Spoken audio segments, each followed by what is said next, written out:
Paul Berry joins me for an amazing conversation where we delve deep into his relationship with community and how it's evolved over his career, starting from having absolutely no interest in community at all and being an expert and working through the lifestyle of expert and expert technician and selling himself as an expert, and how he noticed in the process that the people that were really successful around him in the same space were using community to create and transform success. And in fact, whether they intended to or not, they also transformed his own idea of success. And what he's done with that, what he's learned from that, how he's carrying it forward is bringing community into the world in a very different way through something kind of like meetup groups now, but specifically focused on community building and community orientation and that amazing experience that you might get through community.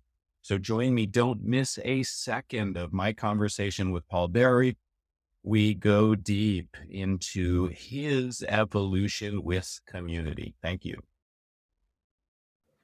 Paul, I have really enjoyed getting to know you over the past couple of weeks as we've had both live and email conversations. And now I'm really excited that my audience gets to get to know you as well. Would you like to introduce yourself?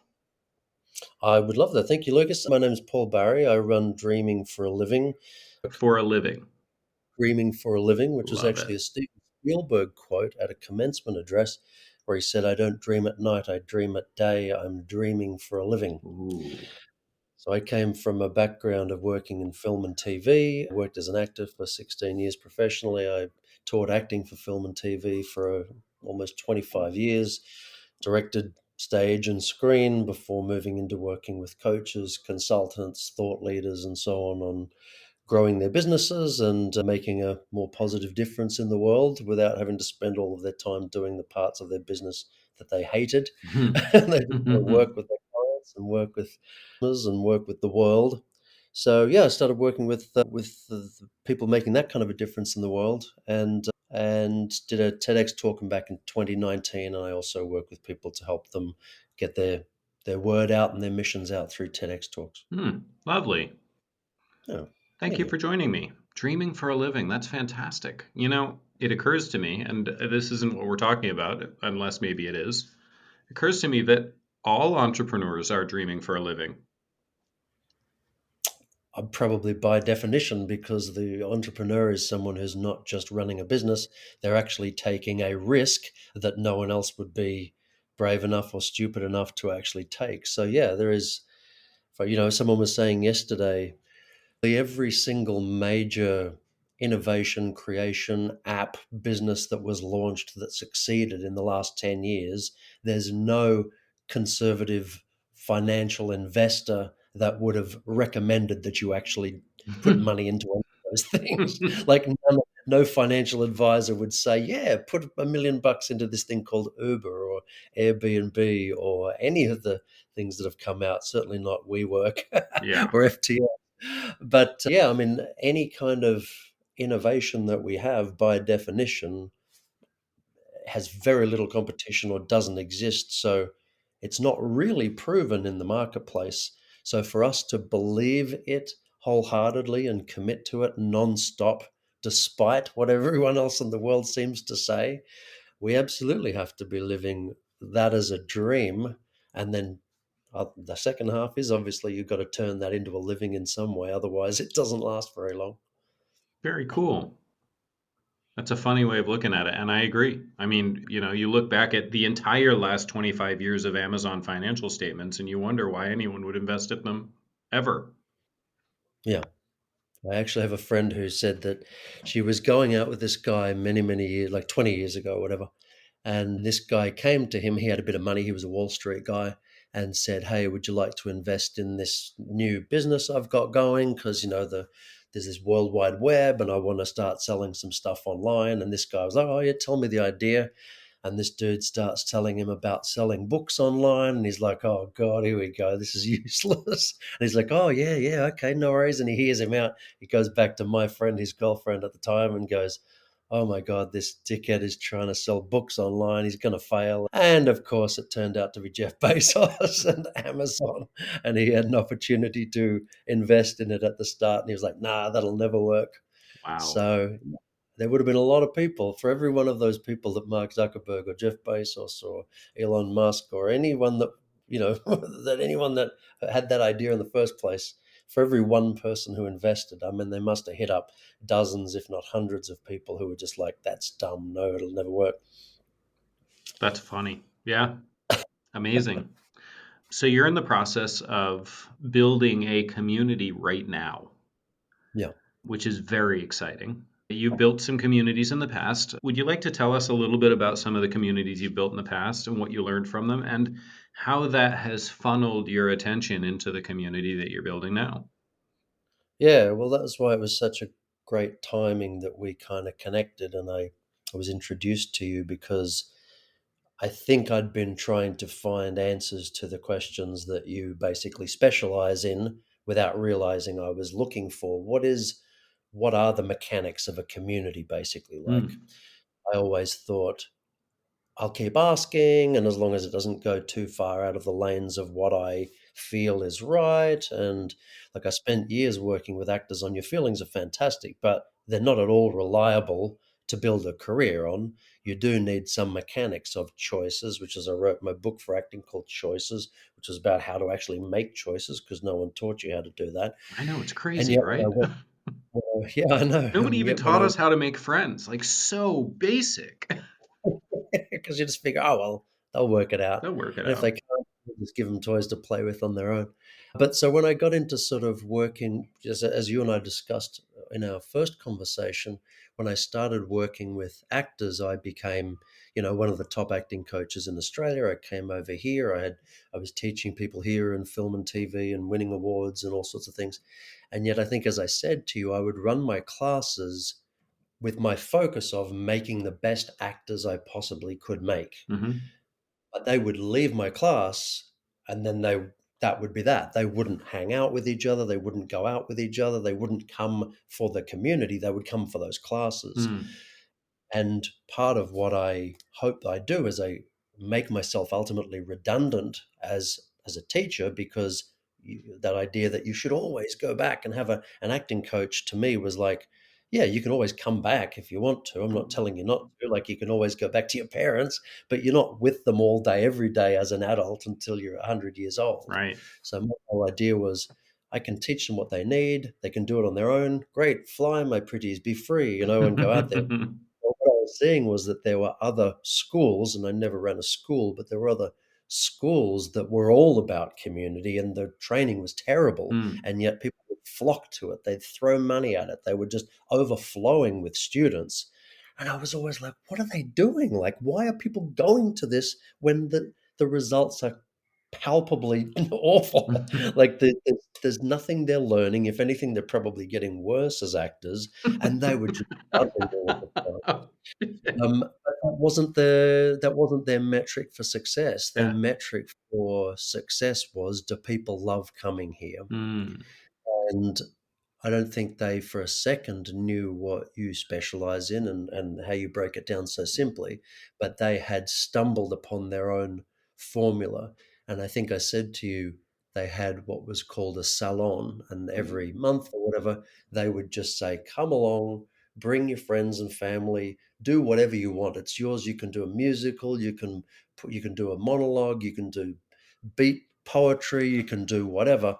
You won't get directed, you won't get assessed. It's literally just a place for you to celebrate being here, and everyone can. Now, of course, what a great lead generation tool for them, Yeah. because then people would come, they were bringing people. People would see, oh, this is what it's like to be here. And then they didn't have to sell themselves. And that was kind of the first time it was really the downhill end of me being over the other side of teaching anyway.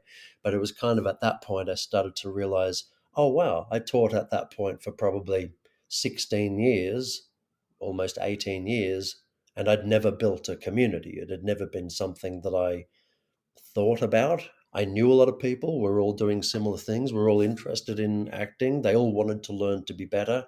They didn't even necessarily know that anything was missing, but clearly something was missing, and what was missing was community. And Mm. only when I had my 20th anniversary of teaching here in LA, got a section of a rooftop in West Hollywood there, invited everyone along, it was this massive crowd. And for the first time in 20 years, I was like, oh, if I was doing that once a month, Mm-hmm.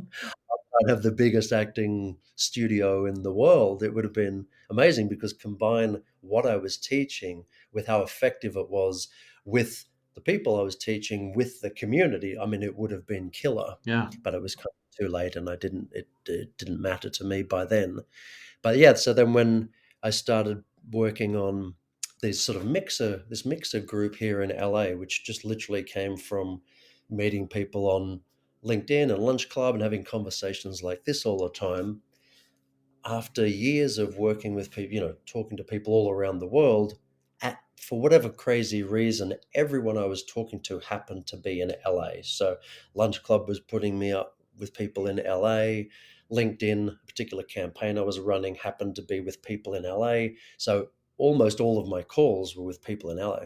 So I would say to people, great to meet you. And they'd say, well, let's catch up sometime. Let's have lunch or something. And I'm like, but where do you live? And they're like, around the corner from you. And that was the first time I was like, oh, well, maybe I could organize a drinks and we can all catch up. And the first one was 10 people, the next one was 20 people, the next one was 35 people, the next one was 50 people, the next one will probably be close to 100 people.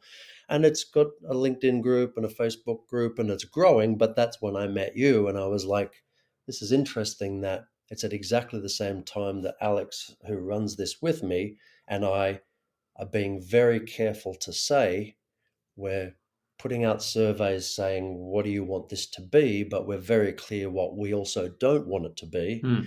We know what we want to gain from it ourselves. We hear what the core group of people want from it. But I don't believe that anybody yet has 100% idea of all of those points of what exactly is the language at the moment of the group? What Mm. exactly is the heart of the group, and all of those points that we're talking about today? Some of them are falling into place, some of them are becoming obvious, but it's what's very clear is when people don't fit into this group. And I think that itself is starting to help in a Yeah. way form what the community is and what the community isn't. Yeah. Oh, that's cool. And the people who don't fit in, they don't fit in energetically, they don't fit in from a focus perspective, they don't fit in. We talked about this, so I know where this is going. Tell it. Well, Tell tell me more. value, like if the value of the currency, as you say, if the value, the profit that they derive from similar events is they come away with lots of people they can call and turn into clients, Hmm. it's never going to work. This event is never going to work for them. Mm. This is a social mixer for chill professionals. Yeah. First step, we meet and we chill the fuck out. Yeah. Second thing is we create relationships with people we like as a result of that. And the third thing is, how can you not help each other's businesses when you're friends and professionals working at a high level? And it is those three things, and it is in that order. And some people have come in and effectively tried to do a like dominate the networking night, and it's bitterly disappointing for them, and it's just embarrassing for everybody else because it's like walking into a friend's party and handing out business cards, and it's like, what are you what are you doing, dude? You're wearing a suit, handing out business cards, and then calling everyone afterwards saying, let's do lunch. It's like, you think you've kind of missed, I mean, you have missed the point. But thankfully they've largely sort of self-sorted. Mm. But the difficulty is, well, not the difficulty, we've just started, but the challenge as it grows is, how do you scale without throttling it out of fear that it's going to go the wrong way or the wrong way?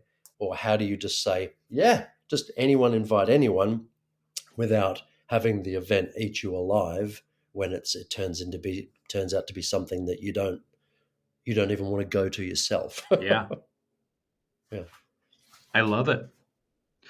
Do the, let's say 50, because You got to 50 the last time or so. Do the 50 people really know what they want? Do they know what that feeling is? Are they in it? Well, they were, I would say, so there was probably about 48. And I would say, from my experience, and I make sure I get around, I talk to people, and I'm very aware of if someone's sitting alone on their own, or if there's a couple that just wander around and don't separate and talk to anyone else. So I'm very aware of what's going on. So probably out of about 48, I would say that, I mean, 30 of them at any given time were 100% in the zone, loving exactly what Hmm. was going on, even though they had no idea what was going on. Hmm. There's probably a handful on top of that who really enjoyed themselves but wouldn't keep coming back unless it got a little clearer about, sorry, what is this again? Is it just like a nice place to hang out? Like, I had one guy on LinkedIn say to me, I'm way too busy and successful to be sitting on rooftops watching sunsets with strangers. And I'm like, well, dude, you've missed the point. But thank you for thank you for self-sorting. Thank you for, please exit through the gift store. Yeah, exactly. And then I'd say on any night like that, there could be up to, well, I found out in hindsight, there were a few people who came in, walked around, and just walked straight back out again. So No they were kidding. a friend of mine, and I think they were coming to look for her and left. But it was a good thing to happen, because if you don't see or hear that, you wouldn't even imagine that that happens. But now you go, oh, okay. If someone, like, as we grow, that's going to happen. I've been to parties where I've walked in, or into bar. You walk into a bar and you go whoop, and you walk straight out the Hmm. door you came in. So in a way, maybe that's good. They didn't waste any more time. They just went straight out. Yeah. Maybe that means that we need to have a clearer kind of front of house to say, "Hey, are you in the right place? What are you looking for?" But yeah, generally out of all of those people, I would say that so far it's about a 40 to 60% different crowd each time as it grows, but the core group is growing itself of people that will come to every single one that we run, and would come to more if we did more, simply because they just love being around the type of people that the event attracts. Hmm. And they love the conversations, they love the fact that it's not salesy, they love the fact. So do they know what they're there for? Probably not 100%, but they haven't, they seem to be happy with what they're getting at the moment. Love that. Yeah. Amazing. That's quite a journey. You In a you short period of time. Yeah, well, not just a short period of the long period of time too. You were Oh, right. you were truly an expert, top of the game, professional teacher and coach. There's a metaphor that I use in my coaching work, and it seems like it maybe applies to this. The metaphor is, if you sprint really really hard, and you go do a sprint workout. At the end of that sprint workout is when you can really start to improve the economy of your running. You have to Right. work your way through the strength to get to the point where you can start really powerfully training your weakness. And when you're in a sprint workout, economy is your opportunity, but you have to get through your strength to get there. It seems to me, from the way that you told your story, you were an incredibly powerful coach and instructor. Well, you had to work through your strength before you could start to see the opportunities in how you Well, could improve. it's interesting if that turns out to be true across the board everywhere, which it sounds like it probably would, because part of the problem, I think, was I stopped myself truly getting to the top of where I could have gone in that career, because I realized, well, what's at the top of that career? Like, what is my true strength as the top acting coach in the world? Hmm. Who cares? Who Like, I cares? don't care who the top acting coach is in the world. It doesn't bother me at all. I wouldn't want to be that person even if I was that person. Being the top, one of a few top acting coaches in Australia was handy, because it meant if a film came to Australia. So just the idea, and it seems like a really powerful admission, and I really appreciate you sharing that with me and with us, that you were headed in the direction of working through your strengths so that you could start really powerfully approaching your weaknesses and maybe attacking some of the opportunities that were beyond your strength, right? And you just shared that you had stopped short of that, which is, again, it's a really powerful admission. Thank you for sharing. Can you dive in a little on that? Yeah, well, only that I got to the point where I was like, okay, if I really want to step this up, I need to be getting out there to every celebrity actor that I've taught or that I know and Hmm. getting in front of them and saying, I need you to refer me to all of your other celebrity friends. I Hmm. want to be at every party. I want to be on red carpets. I want to be the person that you thank first when you're up there getting your awards. I want to be doing interviews and articles with people saying, wow, you taught Brad Pitt. And I realized I have no interest in any of that. Yeah. So why would I do that? And yet, if I had to reach the top of my strength to realize, great, how do I do everything else and economize and everything? And then I was never going to get there in that field because I never, I had no desire to be at the top of that field. It's like you're climbing a mountain and you're three-quarters of the way up and you realize you want to be on that one over there. Like, why keep going to the top of this one when you want to be there? Now, this isn't just grass is greener on the other side syndrome, like shiny object syndrome. This is like really, you really realize that you really actually want to be over there. Yeah, well, I'll tell you when I'm three-quarters of the way up Kilimanjaro. I'll But, tell you when I'm close. Yeah. each time I even want to say each time I've reinvented, but that makes it sound like I'm constantly changing my mind. I'm not. It's fair. Like I read an article a couple of years ago that said that the average adult today starts a new career, not just a new job, a new career every 8.6 years, so every 9 years. So Yeah, you lasted longer than most. it's like a little longer than the Saturn's return. Yeah, so I mean, for me, I did professional acting and then got to the point where I was like, you know what? I really just want to commit to the teaching. The teaching for me is where I can have much more impact. Gives me the opportunity to write and direct and stuff as well.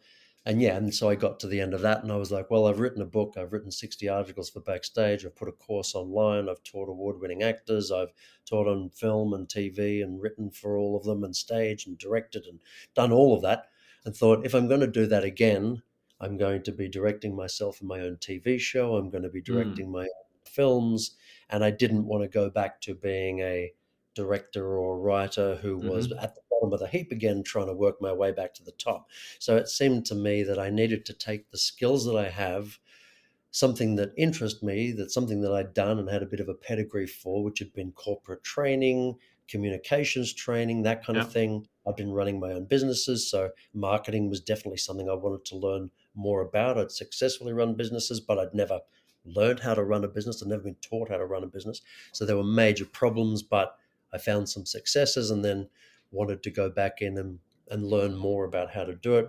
And then started working with coaches and consultants and speakers and different people and realized, wow, okay, so these things are important to me. Being purpose driven and working with purpose driven people, wanting to make not just a difference in the world, but a significant difference in the world. Hmm. And also working with people who don't just realize they need help, but are excited about getting help. So my Mm, dream clients were always people, and this was the same when I look back. I'm like, is this different from acting? No, because the dream clients were always the same. They were big thinkers. They were people who wanted to make a big difference with their acting. And they were people who didn't just go, I've got to get a class. They were excited about learning more. And so every amazing person I've ever met in my life is on the up end of the Dunning, on the top end of the Dunning Kruger effect, hmm. knowing a lot but believing they don't know much, rather than the other way around. And so when I look at myself as a director or a writer or a marketer or a TEDx speaker or anything that I have been and will be in my life, others may say that these are different things, but for me, they're all the same thing. They are all storytelling, purpose driven, people building. And I use the story of Jim Jarmusch, who's a filmmaker you may know, who directed Ghost Dog and Dead Man. But Dead Man, which he did many years ago with Johnny Depp, was about like a western, an art film western with Johnny Depp getting on a train, going from the east to the west as the west was unfolding. Mm. And then in the 90s, directed Forrest Whitaker as a black samurai in New York. one called Dead Man and one called Ghost Dog. And he said in an interview that they're both exactly the same film. They're Hmm. just exactly the same film. He said, in fact, Dead Man was originally entitled Ghost Dog. He said, they're the same film. I keep making the same film again and again and again and again until I get it right.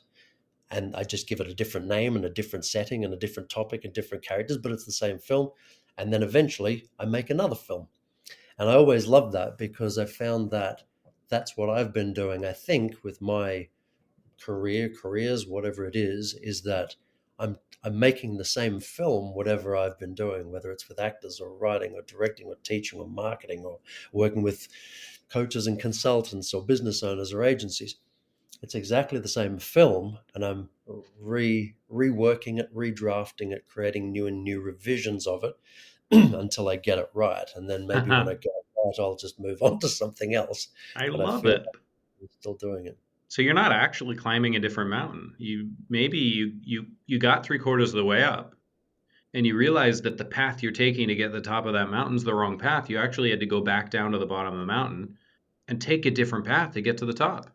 But you know what's interesting about that too, Lucas, and I think this quite handily ties back into the purpose of this, and the topic that we're dealing with here is I don't think that I realized until last year how important community actually is to me. I've always Mm. thought I don't need community. I do it on my own. I'm totally fine. And I had to define who is my dream client. And I had to Hmm. say my dream client is someone who not only acknowledges they need help, but they're excited about getting help. And then I Mm. had to look in the mirror and go, oh shit, that means me. That means me. I have to, you meet someone who's amazing, and then they talk about, I'm about to jump on a call with my coach. And you're like, oh, yeah, of course. Like, if someone has a coach and they're coached by Tony Robbins, and Tony Robbins is coached by someone, and someone else is coached by, Warren Buffett, and Warren Buffett's coached by Charlie Munger, and Charlie Munger was coached by, Yeah. and you just have to say to yourself, there's no end to getting better, and not just, oh, I begrudgingly want to get better.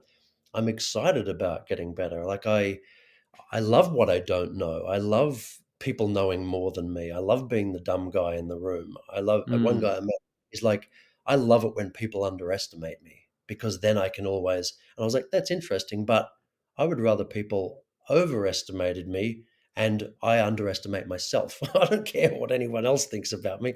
As if he thinks I love people underestimating me because he overestimates himself, then he's not learning anything. He's not Whereas learning for me, anything. I don't care what they think about me. All they do care about is if I ever think that I'm done, like that's enough, like, yeah, I'm as good as I'm going to get, then it's literally all downhill at that point. And maybe there'll come a time when I'll be happy with that and say, man, what a ride. And I'll just slide down the other side into oblivion and woohoo, I'll go out screaming like I'm a toboggan on fire. Right? Not But there yet. we're not there yet. And so for me, I had to realize as I was building this mixer group, it wasn't just some altruistic kind of thing that I was giving the community because I Hmm. keep saying, if it stops being what I want, I'm going to leave. You can have it. I'm going. I'm not going to be here for it. Yeah. So I realized I was needing a community, and another point, I don't know if you address it somewhere in all of your stuff, Lucas, but I've heard a number of people like who's the woman who's the CEO of Spanx. She's like a self-made billionaire, incredible woman. She said this the other day. Mark Cuban has said it. I've heard it many times before. Really building that surrounding yourself with great people, and yes, be the dumbest in the room and always work with people at a higher level, but work with people that are at around the same level. Because you can go in as a 17-year-old intern into a room full of billionaires and you're just going to get crushed. So Sarah Blakely, right, there we go, yeah.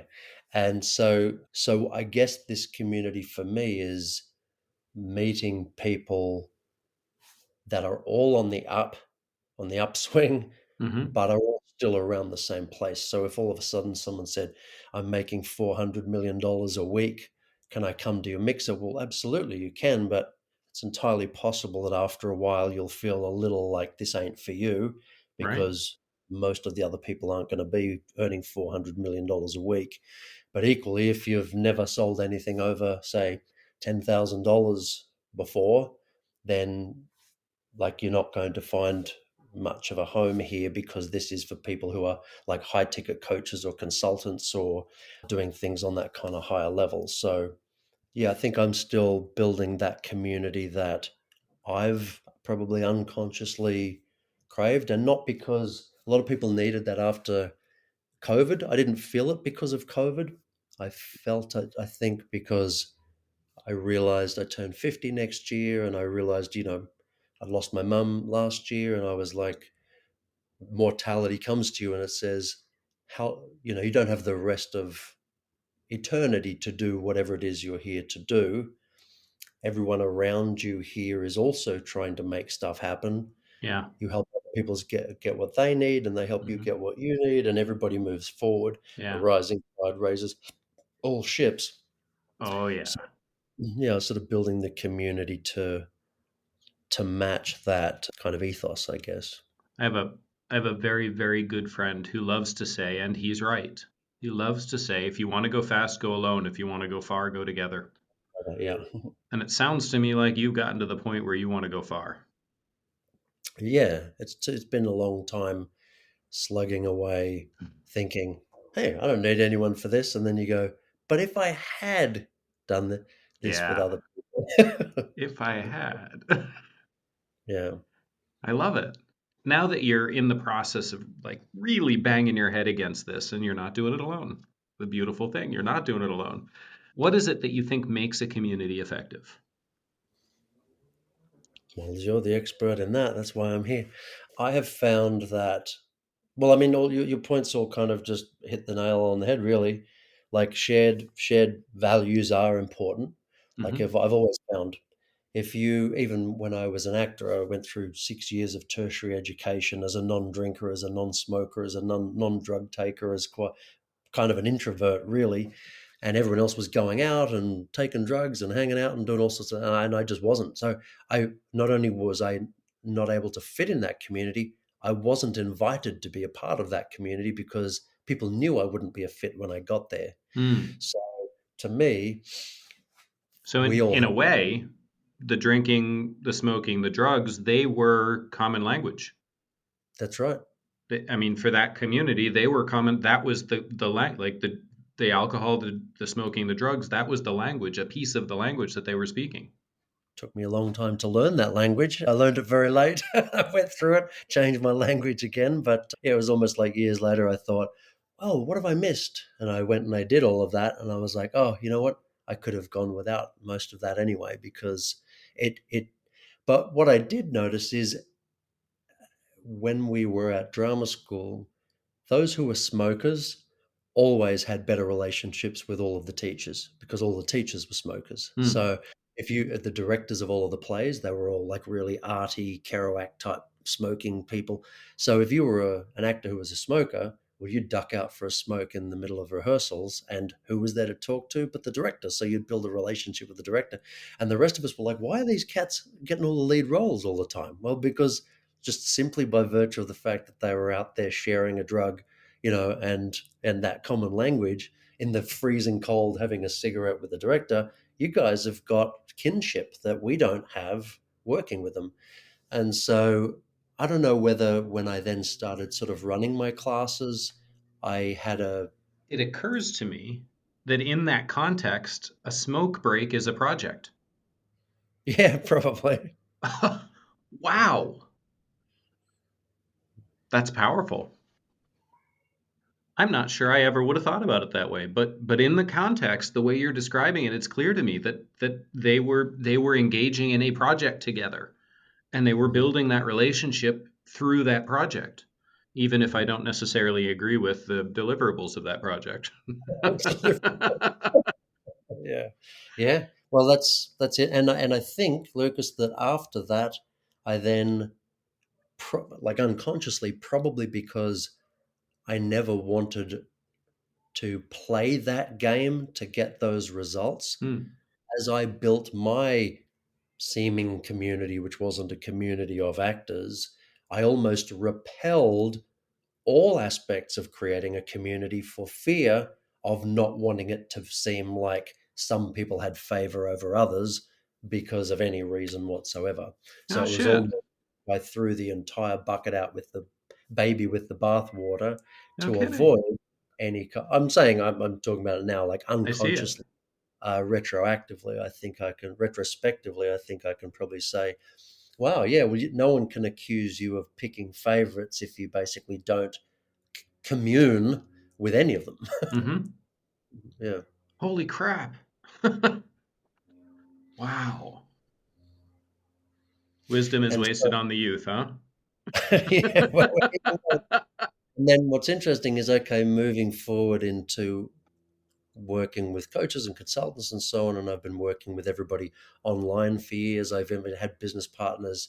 One business partner I had for 4 years, I've literally never met her in my life, not in person, because she was going to. She was about to come to LA. We'd been working together for 6 months. She was about to come to LA, and then the pandemic hit. Hmm. That's when we were going to meet in person. So my experience for years has been that creating a community has almost is synonymous with online, not offline. Yeah. So when I was in Australia nursing my mum and my dad last year, and I was on my own with them, I was like, huh, where does one go when one is in a strange place? When you sort of go, kind of like to hang around people, well, you go to a pub, you go to a sporting event, you go to a what have you. Yeah. But for me, I was like, I was meeting people every day online for business. So I think for me, I didn't feel like I needed it. So it was this kind of disjunct going on there, or this schism of I feel like I'm surrounded by people all the time, but I still feel like I don't have anyone around. So on the back of all of that, I come back to LA. All of a sudden, all of the people I'm meeting online all happen to be in LA. Mhm. A guy says, "Hey, let's catch up and have a drink." I bring a bunch of people together, and we have a ball with no agenda. Yeah. And at the very end of that, one of the guys comes up to me and he said, so I've got to shoot through. He's had somewhere to go, but he said, this has been a lot of fun. So did you want to sort of talk to everyone tonight about something in particular? Because I know you got us together for a reason. And I was like, oh, I thought this was the reason. I have no agenda. And he's like, oh, okay. He goes, all right, well, let's keep in touch. And I was like, okay. And that was the first time it hit me. And he said the word mixer, because I had the networking word when it's included with this kind of stuff. So he said mixer, and I was like, I don't even like the word mixer. That sounds like, but then I couldn't find a A better different word, word, right? a more appropriate word, and it did sound kind of casual and relaxed. So I thought, okay, I'll use mixer. And we were on a rooftop, and we were like, this is nice. So let's just go from rooftop to rooftop. So we called it rooftop mixers, Hmm. and I thought, oh, that's got a ring to it. But it was interesting that literally at the end of that 10-person kind of catch up, Ted was the first person to say, so what's your agenda? And I was like, almost like, dude, I promise there's no agenda, rather than, oh no, there can be like there can be an agenda. The agenda is get to know each other, have fun, have a drink, chill out. Don't talk business for one night of your life. Right. Maybe that's the agenda. Because when I saw your stuff, it's easy up until you see like the mechanics of it to think, no, no, no, no, no, I don't hand out business cards, don't do any business, don't do anything, rather than do whatever you want to do, but prioritize, relax. Tonight Yeah. is about relaxing. And if you feel like you're not relaxed because you have to hand stuff out, then you're missing the point. And if someone else doesn't feel relaxed because you keep shoving business cards in their face, then you're missing the point. As long as you can do it in a relaxed fashion and you and they feel relaxed and nobody feels stressed at the end of this night, which is meant to be a chill, a social mix of chill professionals. So the agenda, I guess, would be relax, chill out, get to know each other. Like, find some people here that you like and get to know them better. Hmm. And if you can't, invite some other people. Maybe you can bring some other people here that you might like. And if you absolutely can't, then this is not for you. That's totally fine. Yeah. There are other mixers. Go to that one. Yeah. And I'm even asking in the survey, I'm saying to people, Have you been to other things? What do they do? What do you like about them? What don't you like about them? And also, what do you want to get out of this? What do you want this to be? Would you like to get up and talk? And giving them options. I would like to talk about my business. I don't mind hearing, but I don't want to talk. No, please don't talk about business on the night. And people's answers, if you ask the right questions and you give them like a good range of responses, Hmm. even when I feel like I know the person quite well, their answers, at least one of their answers, completely surprises me. Hmm. And sometimes the combination, you think, oh, if they say yes to that, then they'll definitely be into this. And they say yes to that, and they're a hard no on that. And you're like, That's huh? funny. That is so weird. Like, I don't want to talk about my business, but I'm very happy to donate something to promote myself in the business. Okay. Huh. Oh, I definitely want to talk about my business, but no, I don't want to promote myself in the. Okay, you would have thought that'd be like a yes for everything. Yeah. But asking them is something that I will continue to do as people come into the groups, give them the form, fill it in, keep tweaking the answers to get responses until I feel like pretty much everybody's in the same kind of swing zone. Hmm. And that is the point where I think it's something that I would love to then grow the community beyond this safe way that it's growing, because at that point it becomes easier to advertise, it becomes easier to create a page to attract the right people, it Hmm. becomes easier to know how many follow-ups to do, how many events to do. You do one in person once a month, and alternating it 2 weeks later every month you do something online, and that can be the one which is more business and the other one is literally just chill out. You can pick which one you want to come to. But at that point, if you do it online, well, why do they have to be in LA? If it's Yeah. online, now they can be anywhere. And now Yeah. you go, oh my God, now I've got to work out what the global community wants. Hell. So it's a fun thing to do. And it's like a, it's like a side project, but it's very much the beating heart of what I'm building going forward, because it's about what I'm trying to do in the world and who I want to do it with. Yeah. And so people are kind of helping me discover that, as I hopefully help them discover that, as these conversations help me discover. And once I have that, I can then say, cool. Like, people have come and said, why don't you make it into this? And I've said, that's not for me. But I will help you build that community. Like, I will help you build a community like this, but the way you want it over there. Mm. But that's not going to be this one. So if I can sort of help people define where they want to be in terms of communities, just as I'm working out mine, then I think it'll be time well spent. Yeah. Amazing. Paul, that was fantastic. So there are a couple things that I'd like to call out that really captured my attention early. You talked about how if it becomes something that you don't want to be a part of anymore, all right, you guys can have it. I don't want it anymore. And I Mhm. love that because I talk about the concept of fluid leadership.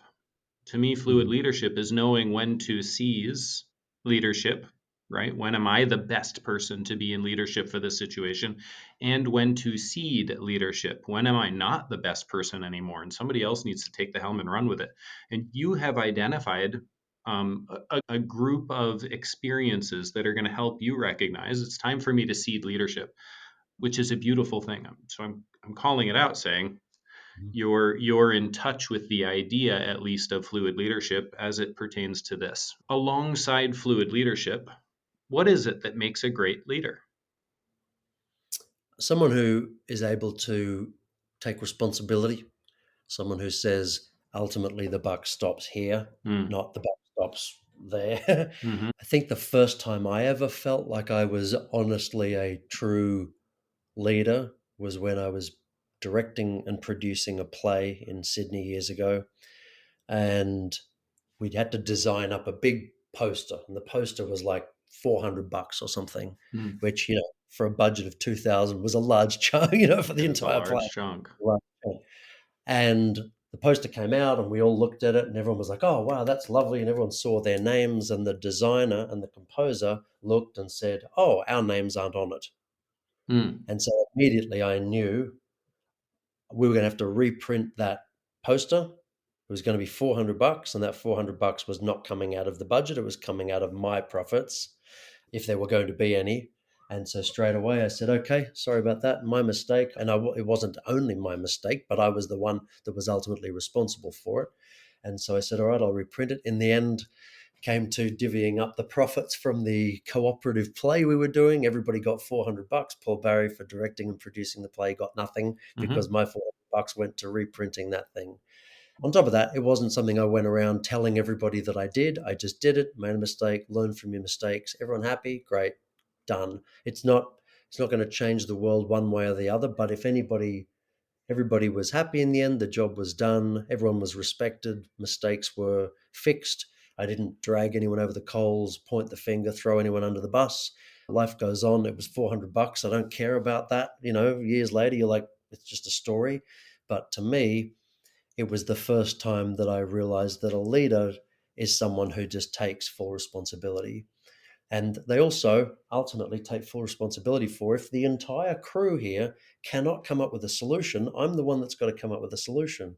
I was directing a film at one point, and we were on set. It was outside. I had about 30 crew, about 60 extras, 5 celebrity cast. I was directing them. I was also acting in it, so I'm directing. It's a massive thing, and it starts to rain. We're outside. We've got lights. We've got $1,000 a day steady cam operator.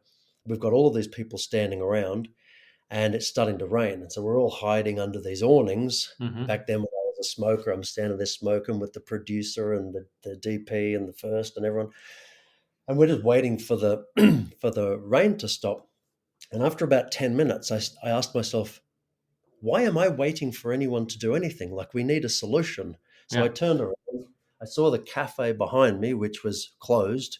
And I said, do we have keys for this cafe? And the producer said, yeah, we got keys. I said, great. All right. Turn to the first, turn to the DP. I said, we want to get in here, open it up, rig the lights in there. We're doing the first half of the scene in the cafe out of the rain. And if the rain stops, we come back out here. If the rain doesn't stop, we just keep going in here. Everybody within minutes, we got it all done. Everyone moved. We went in, we shot in there. The rain stopped. We came out. The lights came up, the sparkling lights off the wet ground, shot these amazing scenes. And that's what a leader needs to do. You can say, I've hired these people. Why aren't they finding a solution? Well, ultimately, if they're not, it really comes down to you. You're the one that's got to do it. And good, bad, or indifferent, you have to put your hand up and say, I made that decision. That's what we did. I take full responsibility for it. If it succeeds, we all did it. If it fails, I did it. And that's what a leader does. Awesome. I agree. Thank you. From the lens of community, how does the way that you took leadership and allowed the community of that film and the community of that play to move forward and continue to execute against their purpose? What allowed them to do it? Yeah. Losing light. We're losing light. Budget. We've got a guy for $1,000 a day. We've got to pay this. We've got to get this steady cam operator going. Mm. Was the wonderful thing about film and TV and plays is they start with literally nothing. A whole bunch of strangers come together for no apparent reason other than they're just excited to be there. You craft it like clay and putty into something that is hopefully beautiful and life changing. And then everybody goes their own way. And you think, how the hell did that even happen? It happened because there was a deadline and it had to happen between A and Z. It had to Mm. happen.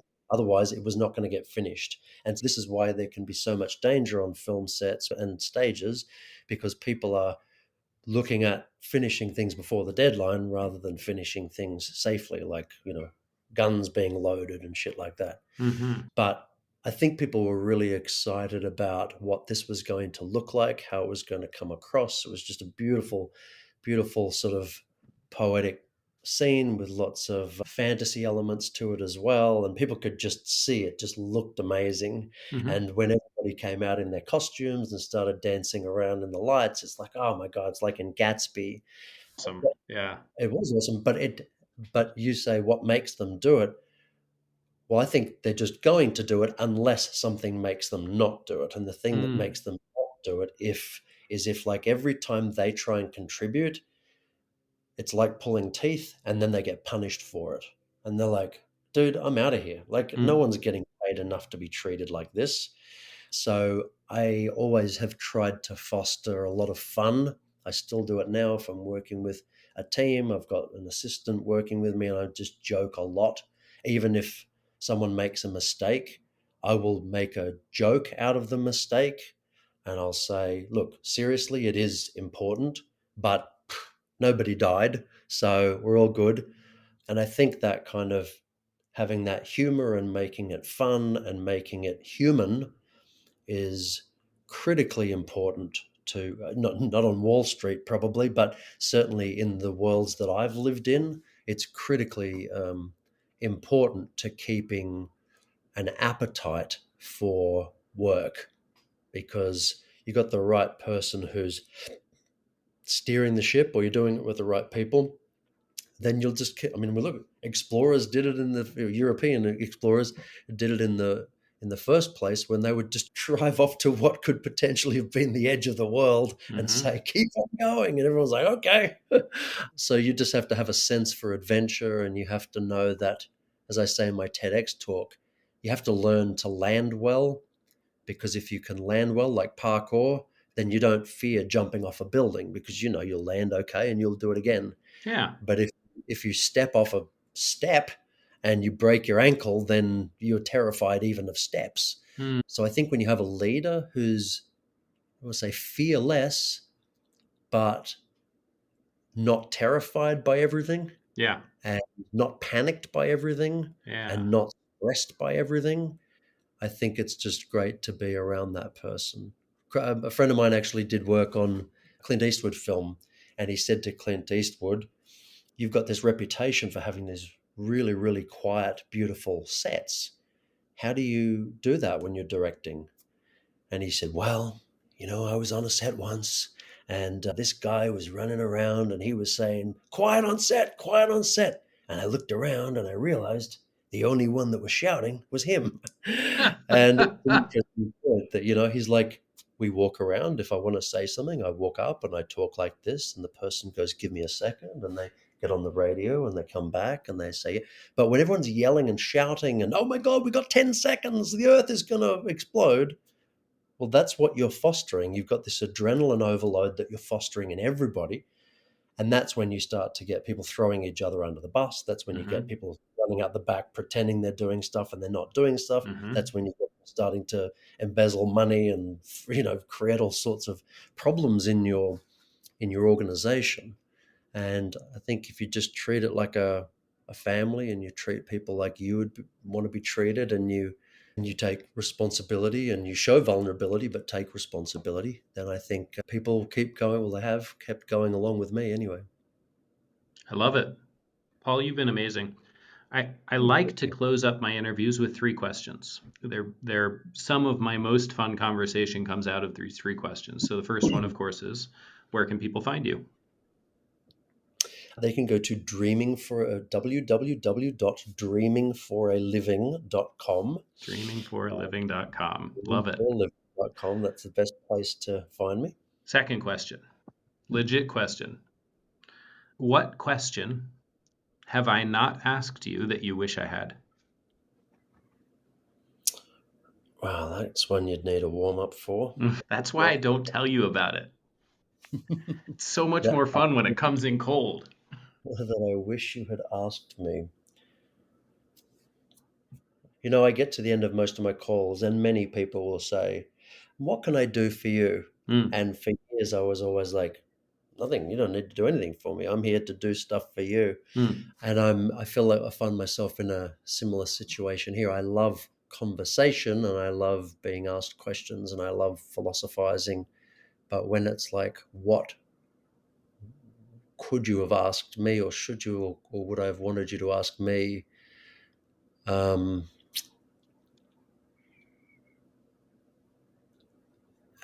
you could have asked me, what is my purpose? What is my purpose in this world? Hmm.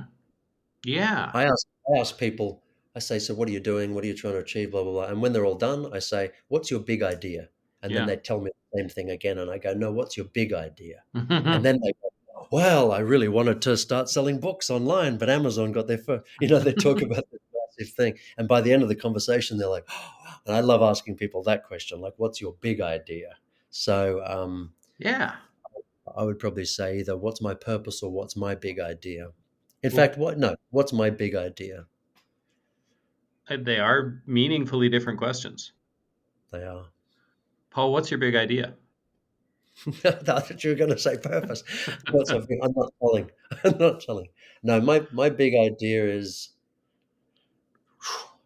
so these mixers are a wonderful way to build a grassroots in your local area community Mm, of people, of like-minded people who want to make a substantial positive difference in the world.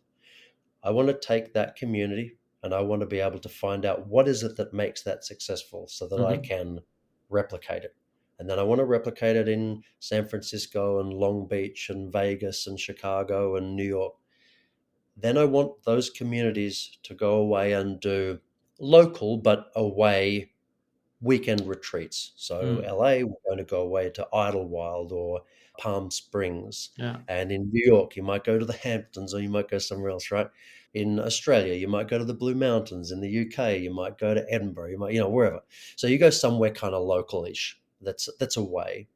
Then once we start to do that, I want to take people to further away internationally, but in their area. So in America, you'd go to Canada Rockies, or you'd go to Mexico or Jamaica, and in the UK you'd go to Portugal or Spain, and in Australia you'd go to Thailand or Bali. Then, as we're doing that, we then all switch over and we go to Africa and Asia, and people from Europe come to America, and America goes to Australia, and Australia goes. In the meantime, we are all doing the same thing, which is all helping one another grow our businesses, make greater connections, connecting this with the TEDx training that I do, that everybody who wants to become a TEDx organizer, I help them do that. Anyone who wants to become a TEDx speaker, I help them do that. So we create TEDx events all around the world with TEDx speakers, and they all kind of can cross pollinate and work with one another and speak on each other's stages. Um, and ultimately, each of those retreats that we run, and each of these events that we run, and each of these courses that we put out are all entirely white labelable.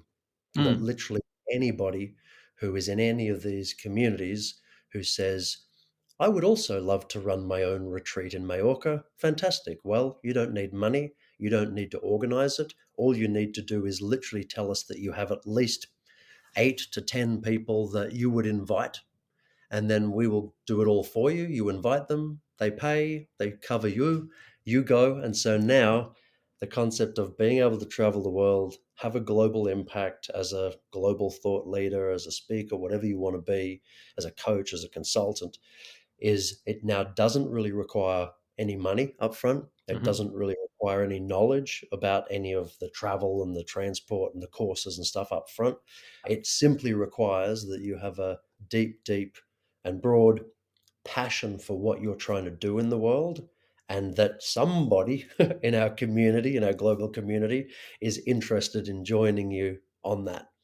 Um, and so that's the big idea, is like the big web effectively of purpose driven change makers that can make changes through communities, through courses, through retreats, through public speaking and keynote addresses, and then obviously writing books and running their own mixer groups and networking type groups and stuff like that. So that's the big that's the big idea.